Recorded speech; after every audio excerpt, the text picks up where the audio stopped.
there, welcome to the Millennial Book Junkie. My name is Monique, and today I'm going to be sharing with you all the books that I read in February. I read 5 books in February, 4 of which I had on my shelf, which is nice, and 1 of which I did a combination of audio and Kindle. And overall, I'd say I had a pretty decent reading month. I really enjoyed like 4 out of the 5 that I read this month, so let's get into them one by one. The first book I read in February was my first advanced reader copy, which was What She's Hiding by Art Bell. And this book actually comes out March 25th, 2025. And Art Bell used to be the president of Court TV. I also think he has a memoir out. In addition to this might be his first thriller, and I was really excited to get this book because, like I said, it's my very first arc, and so it has a special place in my heart. But I also really did enjoy the book.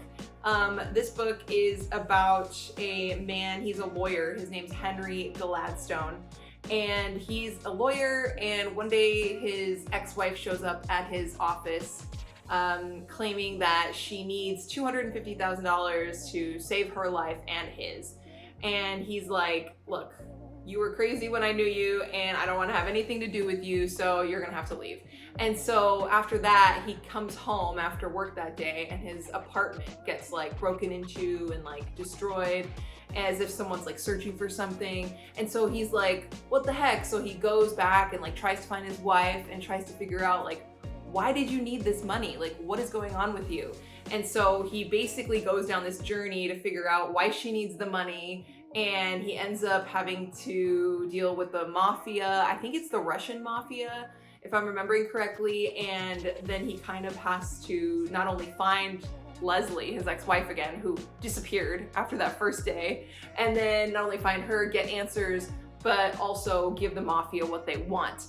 And so it's a really good, like, suspenseful kind of read because it kind of just keeps going, like the action kind of keeps going. Like every chapter you learn a little bit more about Henry and Leslie and their relationship when they were married, which was kind of a whirlwind marriage, but then kind of like you move forward into the present where he's like trying to hunt down this thing, I won't give any spoilers, but this thing that the mafia needs.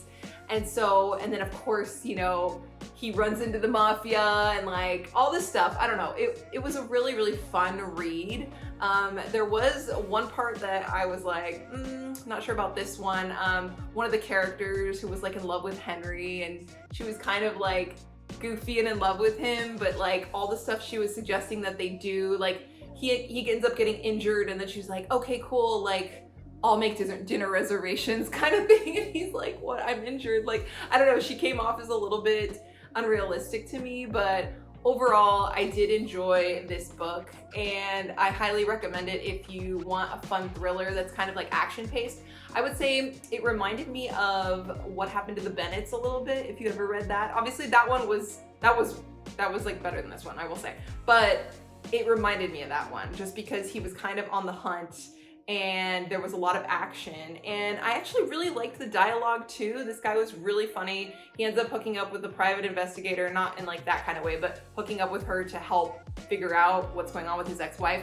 And the private investigator is so funny and they have a really good relationship, so much so that I feel like I want another book with this lawyer and this private investigator. I thought it was really good. I gave it a 4-star. I thought it was good. It was fun, entertaining, it had action. So if you're into that, definitely pick this one up. I really enjoyed it. The next book that I read in February, I just loved so much. Heads Will Roll by Josh Winning. This is the first book that I've ever read by Josh Winning, and I loved it so much. I gave it a 5-star because it has everything that I love in a slasher movie. And it's basically about this woman who is really famous. She's in a show in the book. She's in this show called, I think, We Love Willow is what it is. And so the main character is in that show, and she, at the beginning of the book, tweets something that eventually gets her canceled. And so she has to go to Camp Castaway to kind of, not she has to, but she wants to go to this Camp Castaway that promises, you know, relaxation and healing and getting away for a couple weeks without your phone. Like they take your phone. So it's kind of like a digital detox. You know, her husband left, or her fiance left her after the big debacle. So she like wants to get away. And so she goes to this camp where like she's hoping nobody recognizes her, but weird stuff starts happening. Like one of the campers goes missing, and then there's like these little doll heads kind of like all over the place. And from there, it just gets creepier and creepier, and she ends up kind of like finding out about the campers there. They are all running from something. It seems like everyone at the camp is kind of running from something, but eventually people start losing their heads. Literally, someone is chopping off people's heads. And so that is my favorite part of the whole book, because slowly everyone just starts dying, and it's like, you know, it's like Scream. It's like your favorite slasher movies all over again, and just when you think it's over, it's not, and it keeps going. And I really, really like the characters. I love the story. It just kept going. I remember this day I was actually not feeling well when I was reading this book, and I had to sit on the couch the whole day to just kind of like recover. I ended up just like finishing this whole book because it was so good, and it just kept me entertained and excited and just like wondering what was gonna happen next. And I just love the heck out of this book. So if you like, you know, slasher movies, if you like Friday the 13th, like summer camp horror, you know, you should definitely pick this one up. I had just read The God of the Woods when I started this one. So if you're like into like summer camp kind of stories, you know, this is a good one to read as well as The God of the Woods. So I highly recommend this one. I really, really enjoyed it. The third book I read in February was Josie Silver's One Day in December, and I really, really liked it. This was a book club pick that I don't normally read. It was kind of a fun romance. I don't even know these days what romance really is because I'm more of a horror thriller reader, but it seemed kind of cutesy. It reminded me of like a romantic comedy. And so when our book club picked it, I was like, okay, this seems like a light, easy, fun read. And it was. It was about a young woman who, she's really young. She's probably like in her early 20s, and she's riding the bus one day, and she sees this man at the bus stop when they're stopped, and he's just gorgeous. And he looks at her from the bus stop, and they just have this moment where they're like connected and staring at each other. And then the bus takes off, but like, she just was like so like in love with this guy just from looking at him, and like they locked eyes when she was on the bus and he was on the bus stop, and like afterward she couldn't stop thinking about him, and she literally was like grabbed her best friend and was like, we need to find this guy, and she could never find him. Well, needless to say, he ends up coming back into her life in not the best way, really not under good circumstances. And so the whole book, it's like, what is she gonna do now that he's back in her life, but not in a way that, you know, she can just date him. So it's a really, really cute book because it reminds me of the movie Serendipity with Kate Beckinsale and John Cusack, because they kind of like meet and then they separate ways and they just hope that they're gonna be brought together again.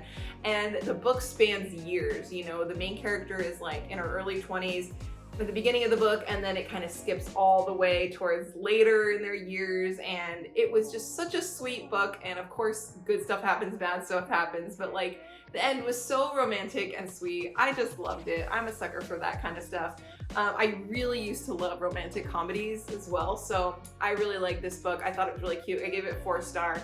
It's not something that I normally read, but I liked it. So if you like romantic comedies, you would definitely like this one. And I think this one came out a few years ago. I think we're pretty late on reading it. It was part of Reese's book club. So I definitely recommend checking that out if you want something kind of like with a romantic comedy vibe. I really liked it. The next book I read in February was Sherry Lapina's The End of Her. And I have to say, as much as I love Sherry Lapina, I did not love this book. I gave it a 2.5 star. I was so obsessed with The Couple Next Door, and then I recently read Everyone Here Is Lying. This is the third Sherry Lapina book that I've read, and I just love her writing because it's so easy to be absorbed in. She doesn't give a lot of like character depth or anything. It's all very like surfacey, and it's like more about what's going on in the story. And so I've always loved that about her writing, but this one just fell flat for me. I don't really know why. I was really into it, but at the end I was like, okay, I saw that coming. And then it's just kind of like, it was almost like a movie where like it was trying to be good at the end, but I was like, it just didn't happen. It was about this woman who has twins, and they're very colicky, and her husband is like doing well. I think he owns his own business. But this one woman, Erica, just comes out of the blue and she's like, your husband killed his ex-wife. And she's like, what? And so apparently, you know, his ex-wife was killed like 9 years prior. And this woman who comes out of the blue basically tries to blackmail him, the main guy, Patrick, I think his name was, the husband, and the wife, with the two kids, the two twins. She tries to blackmail them and say, look, give me like X amount of money, $100,000 or whatever it is, or I'm gonna tell the police that Patrick here killed his wife on purpose and like it was not an accident. And she firmly believed that it was on purpose, by the way. So she's blackmailing them, and she's blackmailing all the people in this story. Like there's a bunch of different perspectives, you know, like it's people on the street and like all this stuff. And then the whole book you're wondering like, did this guy Patrick really intentionally kill his wife, or was it an accident? You know, that's the main question that the reader has like the whole time. And the wife of Patrick, I forget her name, I think her name's Stephanie. She, the whole time is like, is my husband a killer? Like, I have no idea. And he's like, I'm not, it was an accident. But like all this stuff keeps coming out to prove otherwise. And I just gotta say, it was not my favorite. But I love Shari Lapena, and I will definitely read more of her books because she's got so many. But this one, for some reason, just felt a little flat for me. I gave it a 2.5. Like I said, I usually don't find books that I give under a 3-star. I usually love everything. But this one just did not hit for me. And every time I look at it, I kind of want to like roll my eyes. So yeah, I didn't like this one that much. So I don't know, maybe it's me. The final book I read in February, I had such a good time with. I mean, it totally redeemed my mood after reading Shari Lapena, and that was Reckless Girls by Rachel Hawkins. This is my very first Rachel Hawkins book that I've ever read. I got it for as a book exchange when I went to this reading event, and I had heard of Rachel Hawkins because it sounds so much like Paula Hawkins, which I associate with The Girl on the Train. And so every time I see Rachel Hawkins, I get confused. But I read this book and I loved it. And it was about a young woman who travels to a very deserted island with 2 women that she just met, and also her boyfriend, who she just met like 7 months prior. They go to this deserted island, and the reason why they're going with these 2 girls that she doesn't really know is because her husband works on ships and boats and stuff in Maui, and so they basically pay him, the 2 girls, to take them all to this deserted island called Moreau Island. And this island has a lot of history. There was people in World War II that died there. It's been rumored to make people go crazy. It's been rumored that ships have wrecked there and men have lost their minds and, you know, eaten each other. And so they go to this island, and basically we see all the horror that unravels when they get there. And of course there's a twist at the end.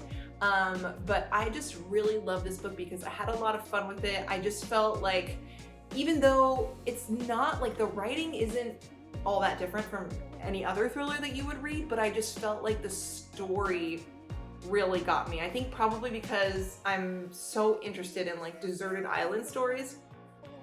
I'm also watching White Lotus season 2 about horrible people on vacation, and I just kind of really liked the whole island vacation vibe of this book. And there was just something about being stranded on an island and everything kind of going wrong little by little that's really creepy. And I just found myself coming back to this book very excited. You know, sometimes you can't really determine why a book like sticks with you. Like, I probably couldn't really define exactly why I liked this book so much, but it just kept me going, and I was so excited every time I picked it up to like figure out what was gonna happen next.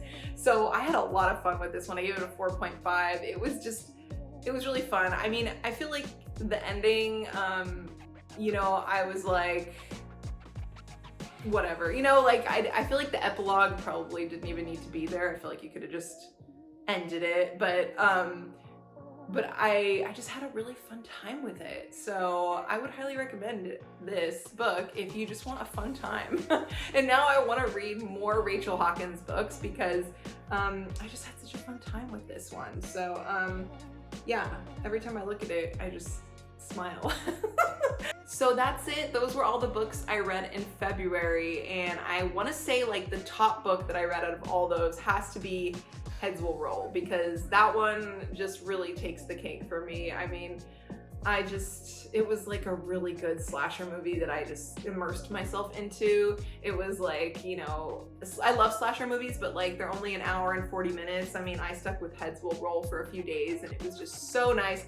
I loved it so much. I had a really good reading month. This really, like, I had a lot of fun with these books. I know that the end of her was kind of a dud, but I really liked What She's Hiding and Heads Will Roll and Reckless Girls, and like I said, One Day in December was super cute. So I think it was a pretty successful reading month. And like I said in my last video, I'm not sure how much reading I'll get to be doing in March just because I am writing a book and that's going to be taking a lot of my focus over the next few months. But I'm really excited to continue reading and seeing how much I'm going to be reading in the coming months. But anyway, if you're like me, you probably have so many books on your shelf that you have not read. I believe I currently have 36 that I have not read, that I bought recently. So that needs to be something that I work on this year. Anyway, what are you reading in February, and what was your favorite book of February? I would love to know, because I know all of you out there are readers and you probably had a favorite book in February, and I'd love to know what it was. Also, if you are a Rachel Hawkins fan, like, what is your favorite book by her? And how many books does she even have? I don't know. I feel like I should Google that. But anyway, that's it for my February 2025 wrap up. And if you like this content, feel free to like and subscribe, and I will see you guys next time. Bye.